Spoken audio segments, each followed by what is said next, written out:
gentlemen, boys and girls, children of all ages, welcome to Robert's Porch Show. I'm your host, Robert. Happy Thanksgiving, everyone. We are 24 days into the non-racing off-season of NASCAR. We have 80 days until the 2026 Daytona 500. As we are counting them down, as we profile these car numbers, we are getting there. 24 days in, 80 days left. We can get there. We know next week we have the lawsuit going to trial. I'm not going to cover a lot of that here, just kind of bits and pieces. I'm not a lawyer. I don't know a lot of the inner working details. I know a lot of the stuff that came out looks bad on both sides.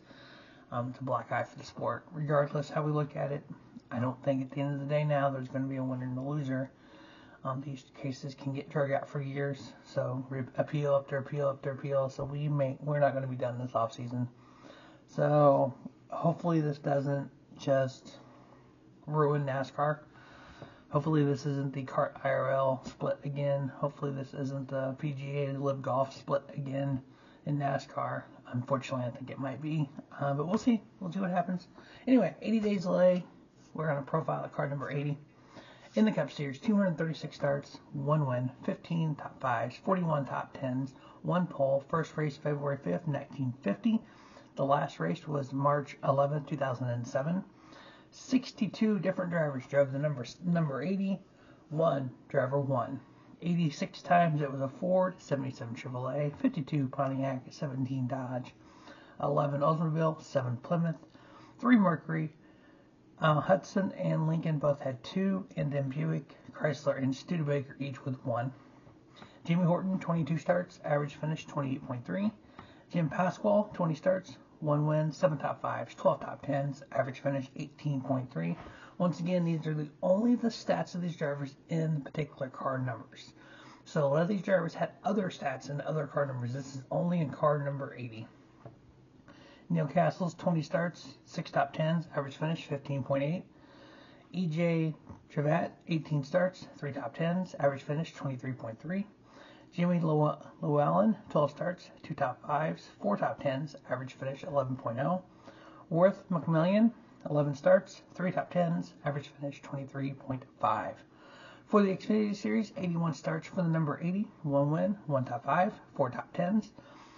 20 different drivers drove the number 80, only one actually won in it. First race, May 29th, 1982. Last race, November 14th, 2015. Mark Crow, 46 starts, 2 top 10s, average finish 29.0. Brandon Baker, 8 starts, average finish 25.3. Ross Chastain, 4 starts, 1 top 10, average finish 15.5. Johnny Sauter, 3 starts, average finish 19.7.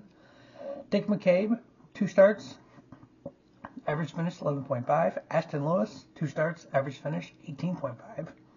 Bobby Hamilton, 2 starts, average finish 21.5.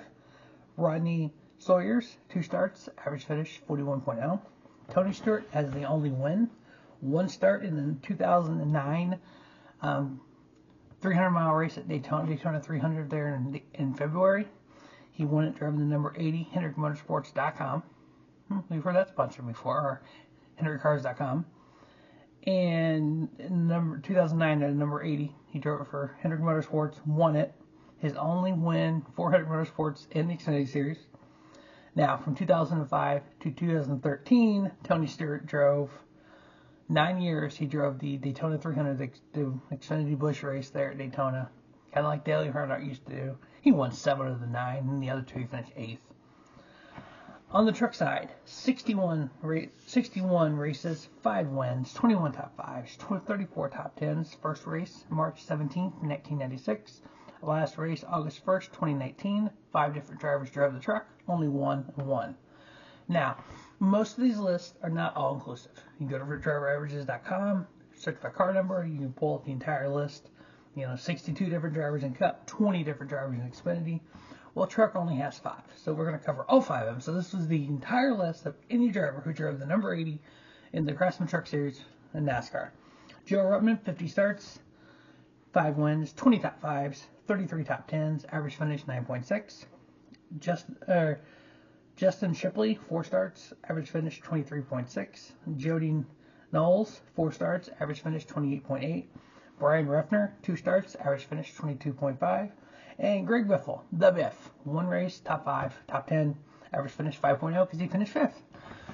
All right, so we are 80 days away here on a Thanksgiving morning until the 2026 Daytona 500.